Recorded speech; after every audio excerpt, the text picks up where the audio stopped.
Welcome back to another YouTube video, and today I want to talk about something on your squat unrack that I'm finding to be a big game changer for many people. And to give some background on where this came from, if you follow me on Instagram, I posted a story, and now I was on a story highlight of my entire squat setup during the unrack, through the walkout, through the actual bracing and descension, and then all the cueing that I'm going through during my squat. And I haven't filmed my squat setup personally in a really long time. And when I looked at it, I was like, that is very different from what most people are doing. And so that led to me thinking, okay, this is what I probably want most people to do. Why is this different and why is this working versus what most people are doing? And that's leading to this video and what has led to me being able to properly demonstrate this for a lot of people better, to be able to explain how to properly unrack and get yourself set up initially to create the proper positions that we can then translate to the actual squat. So if you've watched my YouTube video on squat setup and bracing, one of my first YouTube videos I ever made, there's some things I talk about in particular about biasing into extension during that initial setup. That's the only time we can really do it, which I'm going to get to a little bit further of why we want to do that later and kind of what that entails. But that's the only time we can be able to bias into extension, because once that bar is on our back and we've walked it out, we're stuck. We can't replace where that bar is. If we're really like depressed and flat backed and not much of a shelf there, we're not going to be all of a sudden be able to change our position with our upper back once we're already walked out. This is the only time we can do it.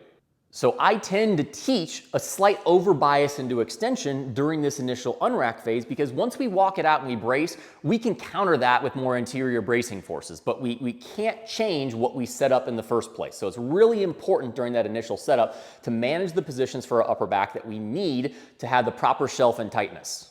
So looking at what most people do wrong, if you can tell by the title of this video, I am going to bias to wanting someone to set up in front of the bar, and what most people do is set up behind the bar. And inherently, I understand why. There's some aspects of it that makes things feel really good, but it leads to some issues. So I'm gonna kind of over-exaggerate the issue here.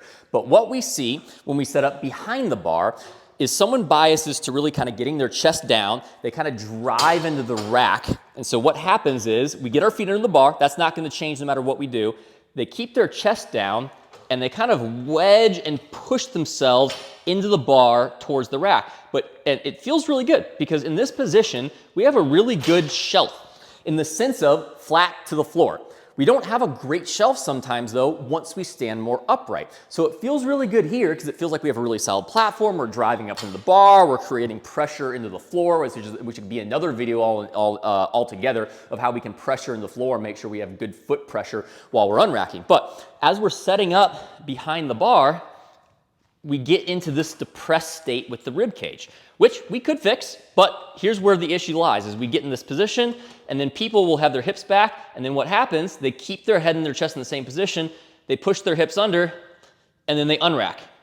And then now they're kind of stuck in this position, and even if they get to extension, they can, or extend to be more neutral, they can get there, but they're not quite tough with their upper back.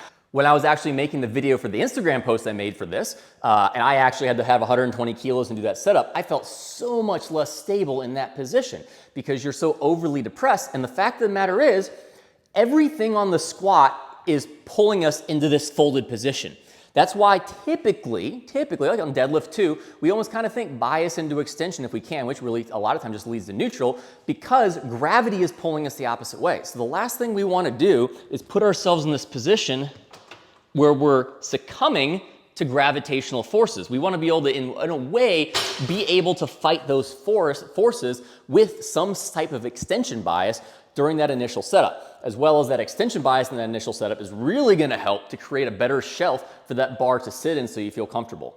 So now that we understand what I find the common issue to be, what is the fix that I'm talking about with setting up in front of the bar? As a precursor, we do need to make sure we have the proper rack height. And that's a whole video I actually just did on squat and bench rack height. So make sure to check that out. I'm not going to dive too much into it. But one, based on that video, we have to have the proper rack height to be able to do this correctly. But two, the initial spot is the same. We're going to have our feet under the bar. No matter what, that has to happen. We can't have our feet behind the bar or too far in front. Our feet are always in the same spot. We're getting in a position where we can lift the bar off the rack. But the difference here is I am going to pull myself and stand tall in front of the bar to create the position I want. And I'm actually going to go past the bar myself to where I actually go past the rear delts and I am actually kind of an extra extended state standing tall. And then what you'll find is when you see my full setup, I'll kind of continually like wedge and shift that bar position into my rear delts. And then from there, I'm ready.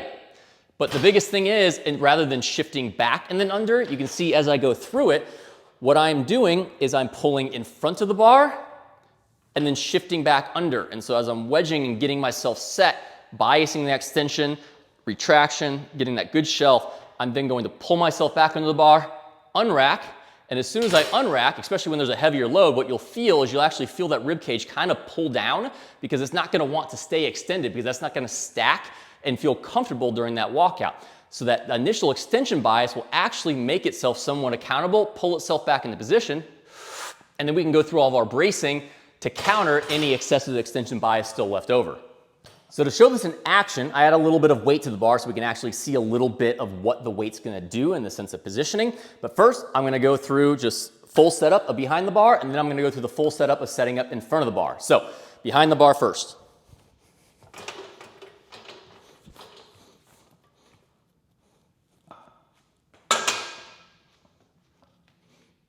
Now for setting up in front of the bar, and you can see the difference in how I'm gonna manage an aligned position.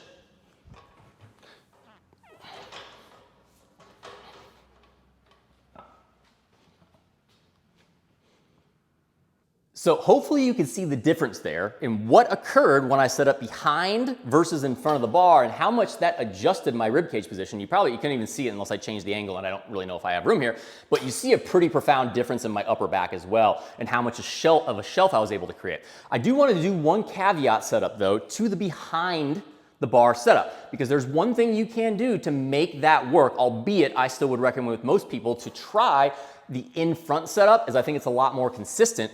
If you're doing it behind the bar, the issue most people are making, as I showed, is they keep their head and their chest down and then they just pull their hips under. Versus if we make sure that everything rotates as a whole and we're able to rotate our chest almost in front of the bar before unracking, we can likely get into a similar position, albeit I think it's a bit harder versus doing the in front of the bar setup that I'm recommending. So to finish up, I want to briefly recap some of the things I already stated and why we want to bias into extension. And again, if you watch my squat or my low bar setup and bracing video they already have, as well as the Powerlifting Now video is going to come out that's going to be all encompassing for this entire process of unrack to walkout to bracing to the descent, all that kind of stuff. It's really going to help to kind of bring this all together, albeit I think this is a quick thing that most people can implement and see a pretty profound difference right off the bat. So for the reasons we want to bias into extension during that initial unrack, like I already said, it's the only time we can do it. And the benefits we're going to get from that is, one, we're going to be able to get a more solid shelf. The more we kind of get into this extended state, the more we're going to be able to retract, elevate that rib cage, and create that shelf for the rear delts. And that, like I said, as soon as gravity does its toll and we start walking it out, you're going to find that rib cage starts to pull down a little bit. And then once you brace, as I've described in my bracing videos, and find that oblique context, that's where we can kind of really draw our rib cage in, get everything to align where we have those posterior forces trying to fight to extension and the anterior forces trying to fight into that depression, and being able to fight each other in a good way to create that neutral brace. Second, from biasing into that extension, we're going to create that upper back rigidity. Like if I told you the only goal was to fight against gravity and like keep your upper back stable, you'd want to bias into extension. The issue is if we hold too much extension, there are other issues that can present itself in the squat as we go down and try to reach depth, and a lot of things with center of mass and all that kind of stuff, which I've explained in other videos as well. But in regards to just straight upper back rigidity, that extension is fairly beneficial to, again, fight the natural gravitational pulls that are trying to get us to go the opposite direction.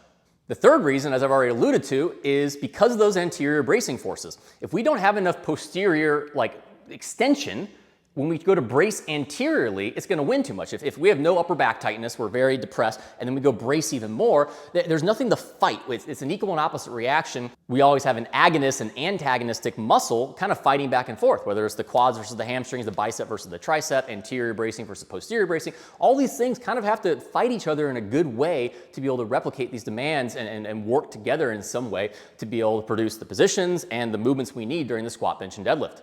And then lastly, in the combination of all other things during our squat setup, it's going to help to create the proper intra-abdominal pressure. As I've stated in other videos, intra-abdominal pressure is a bit misunderstood. What we're literally trying to do is create so much force on the outside, kind of squeezing in from all directions, that when we go to inhale and brace, there's not much room for air to expand, so it creates a lot of pressure. If we don't have tightness in certain places, it's going to allow that air to expand further, which means we have to take a bigger breath, and we're not going to get that same intra-abdominal pressure. So if we don't have much upper back tightness, we're going to find a lot of times we get too much expansion in that upper back and that torso, to where that air is able to expand, and we're not able to achieve that same intra-abdominal pressure as if we get rigidity from all angles. So that concludes the quick tip on how to set up in front of the bar during your unrack. So make sure to give it a try. Let me know what you think. Like I said, I've had some people try this now ever since I've kind of really realized the whys and what I was doing differently, and being able to translate this and teach it to other people. And it's been a decent game changer for a lot of people. Most people I find are probably going to benefit from this in some way, whether it's one, setting up in front of the bar, or two, at least the caveat I mentioned, the behind the bar setup, is making sure that as you pull under the bar, the torso, the head, and the chest rise as the hips come under, versus, like I said, most people, their hips just come under, they tuck under, they get in this depressed state, and they're just kind of stuck there, and they can't fix that or counter that after the walkout. So if you have any questions, make sure to comment below. I'll be happy to answer. Make sure to check out the Powerlifting Now video. That's going to be the full tutorial on my step-by-step squat cueing. And until next time, peace.